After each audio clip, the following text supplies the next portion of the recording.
It's amazing. Very cool. I guess a whale died here, or just off the reef. What makes you think that? Welcome to Free Range Sailing. For those of you that are new here, I'm Pascal and this is Troy. For the last 4 years and 180 episodes, we've circumnavigated Australia, culminating with a very demanding year refitting our 1969 Australian-built Clansman 30 sloop-rigged yacht and sailing her across the Great Australian Bight. Now we've returned to our home state, we're taking the time to explore some of the places we didn't get the chance to see as much of before. Join us each week for more great sailing, fishing and adventure as we cruise the West Australian coast.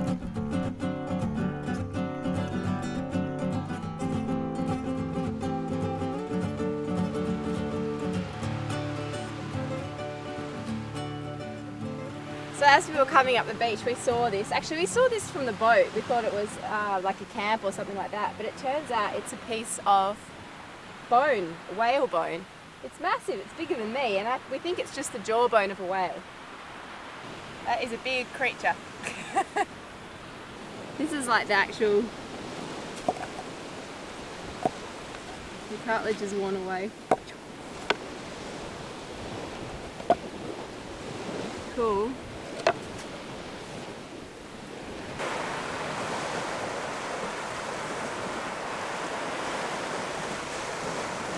Flipper.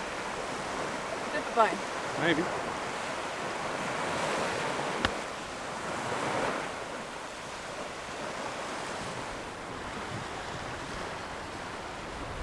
Do you reckon that's maybe part of the lower jaw?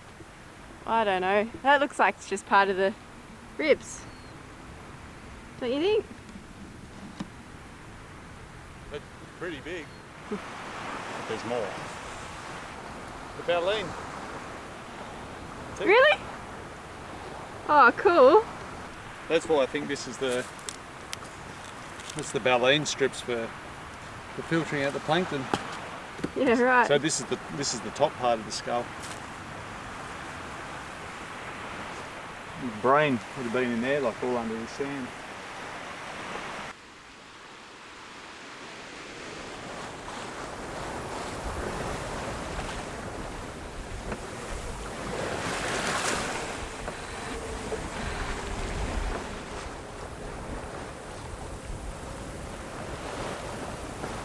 Well, good morning. We're having a lovely sail. It's a beam run. We're heading northeast, and I think the wind's coming from the south-southeast.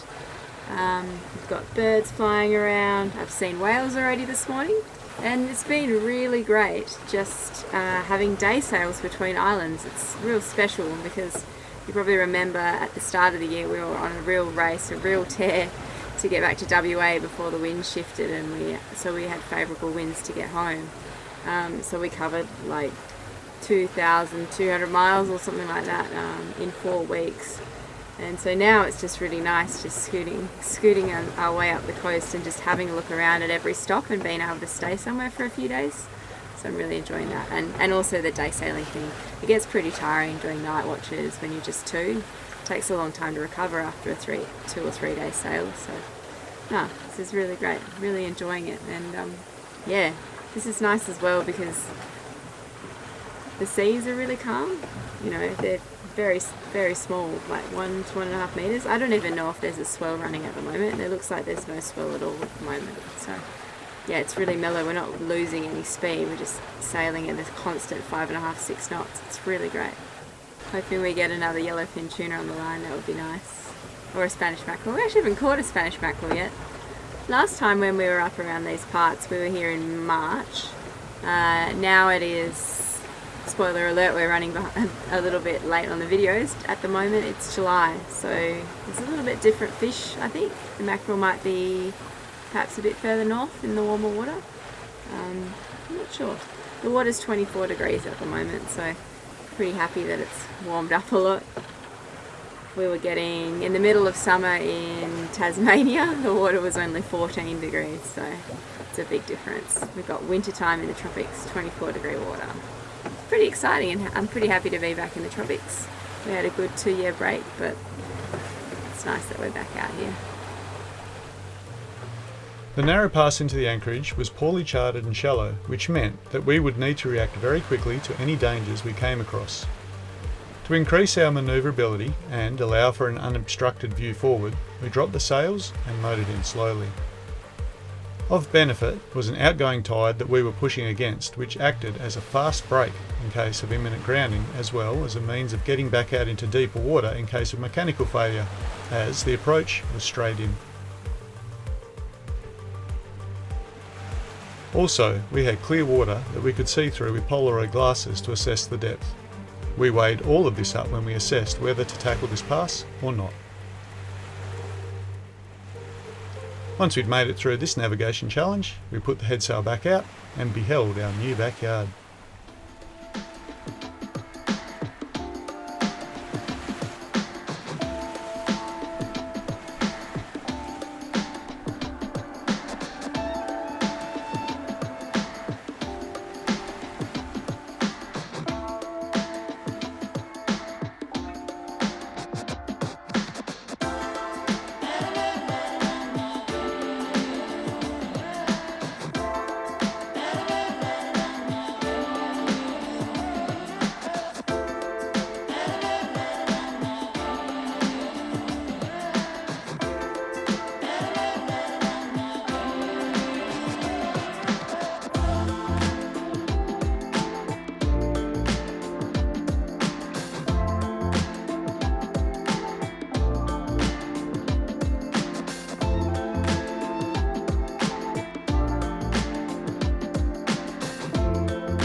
You a happy sailor?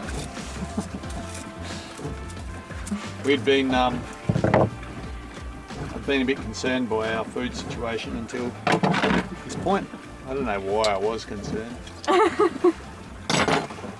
It was pretty empty, the fridge, wasn't it? Yeah, it was. Troy was getting pretty worried about the fridge situation. We didn't have much in there, but his fears were unnecessary. They were unfounded. They were unfounded. We found paradise and plenty of food here and very peaceful, almost completely to ourselves. We just have a friend down the way and his cat, so it's really great. So a black spot tuskfish, you can see there's a black spot back here near the fin, and it's really obvious when you're diving and they're underwater. And tuskfish, so you can see these knobbly teeth. So these guys pretty much specialise on getting well, anything that's got a shell, crab, little snails, you name it. They'll pick that out of the sand, but also get in and pick it out of the coral and twist it out of there. So that's what these tusks are all about. But then also further in here, and I don't want to stick my hand in too far, there's two bony plates back there in their throat. So anything that gets grabbed by these tusks, they don't really have much hardware to chew it up with that. But once it gets back into those grinding plates, it really smashes it up. But this thing's been pooing whole shells out all over the deck. So, you know, I think they'll just happily just swallow whole shells and just see if it works out. Yeah, right. Arsenic.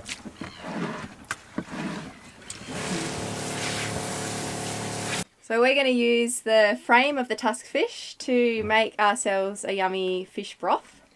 And we've recently discovered that using the swim bladder gives us a nice clear stock. And that was because we knew that. Sorry about the noise. Back in the day there was a thing called isinglass, and that was used for clarifying beer and things like that, and that was actually made from fish swim bladders. So it works really well in stock, and we found that instead of having a cloudy stock that we used to get, we get a nice clear stock when we leave the swim bladder in with the frame, as we've done here, as I'm showing you right now. I'll just pull it out. Yeah. Oh. Bits. Ah. Oh. Fish bits, but you can see that the soup is Clear. So what we're going to do now is pull off all the meat off the bones, and then we're going to go with a Thai style soup. Troy's already chopped up ginger and lemongrass. And there's our clean soup. Clear soup, not clean. Clean and clear. You can actually see that there's a little bit of fat in that tusk fish. Some nice fat from the bones and the wings. Heaps of meat. Swim bladder. Swim bladder. Thank you, swim bladder. You're doing a great job, Dal. You're just saying that because I'm saving you a job.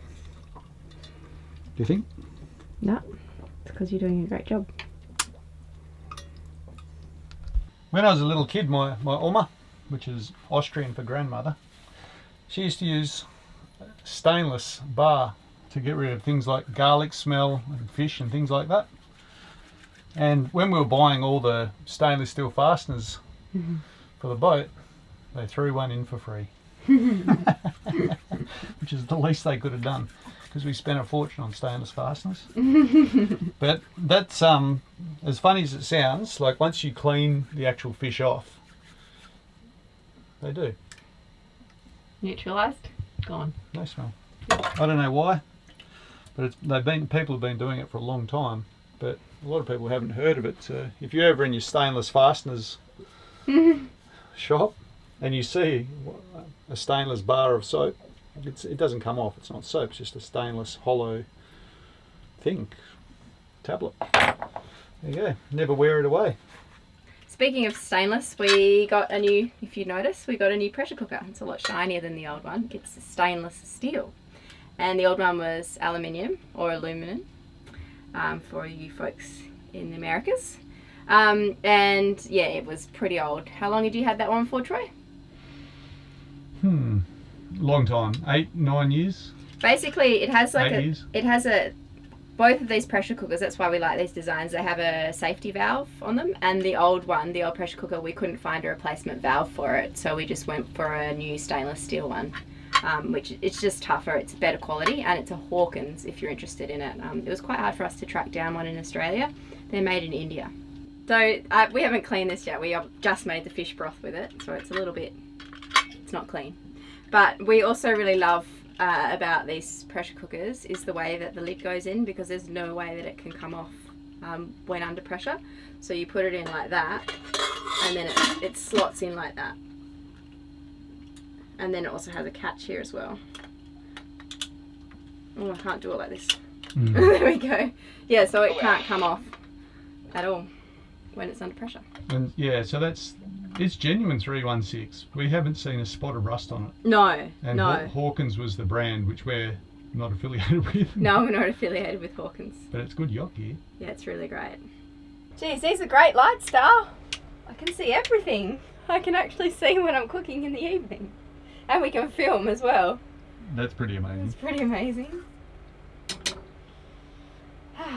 It's great. It's nice being in our boat now. It's functional. What's the soup? What's in it? So we've got that beautiful broth from the black spot tusk fish that Troy shot today. And then we've also got quite a lot of ginger. We just went crazy and put whole big chunks in. And then we've got a big chunk of lemongrass finely chopped, and chili and salt. Oh, simple. Yep. I don't want to put garlic in because I just had a bit of too much garlic lately, and I don't think I really digest garlic very well. Long story short. And also same with onions, I just skipped the onions today. What about fish sauce? We're just going to leave that to put in there as required. Yeah, I think I'll put a bit of fish sauce in. I wasn't going to because I thought the broth was already quite fishy, but I think I might put some fish sauce in. And I could put sugar in, but we're trying not to eat much sugar, so I might skip that too. The devil's powder. And I am going to put some coconut milk in. We just used some reconstituted coconut powder from the sachet and just added a bit of water to it. It made quite a thick mix, like a coconut cream thickness, and we'll add that soon. I don't think we need to add any more fish. Like, there's quite a bit of fish that came off the wings there, and the flesh and the bones. So yeah, what do you think? That's enough. Yeah, it's a soup. No craytail? No craytail today. And also we're adding these konjac noodles. They're like a low carb alternative. Yeah, they're pretty nice, hey? They've got the same texture as rice noodles, they just don't have any rice in them. They're made from konjac, which is like a type of seaweed. Huh. Yeah, we like them.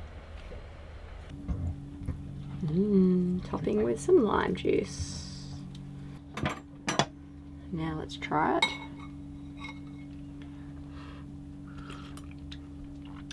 It's good. So obviously if you've watched us for a while, you know that we eat really fresh seafood. Mm-hmm. At the moment, we've just caught those black spot tuskies today, or blue bone, and for us, that's too soon to eat it. We like to, if we get those fillets off now and we were to fry them up, we actually find that the fish go through rigor mortis. We find that the fillets are a little bit tough, and we prefer the flavour and the texture of it once they've aged for about 24 hours, right out to 3-4 days. 5 days with even. reef fish, yeah. Tuna, you really need to eat it in the first couple of days, but reef fish gets better with time. Yeah. Obviously, most people when they see it at a fish market, it's probably about 5-6 days anyway. Yeah. And that's how we like it. So this fish soup, it's doing a few jobs. It's making us happy, obviously, but it means that we don't waste as much fish. Like we salvaged everything off the frame and pulled all the stuff out the head, the cheeks and everything, and those wings. And the wings, yeah. And it's just given us a bit of time for those fillets and everything to age a bit before we get into them, because that's it for food. Everything's sort of eaten. So now we basically live off our spear gun and fishing rods. We don't carry big stocks of food because we've got a 40-litre angle, no freezers or anything like that. So we really do sort of live on the sea's bounty, which is why we're big encouragers of fishery laws and stuff like that. If you ever heard us harp on about it, we like conservation. So yeah, there we go. We're gonna get into this fish, but Yep, my soup's getting cold. less chat, more eat. Who would have thought your soup gets cold in the tropics, but it does. Means I've been talking too long. If you enjoyed the video, hitting the like button helps to get this video suggested to like-minded people. Thanks in advance, and see you next time.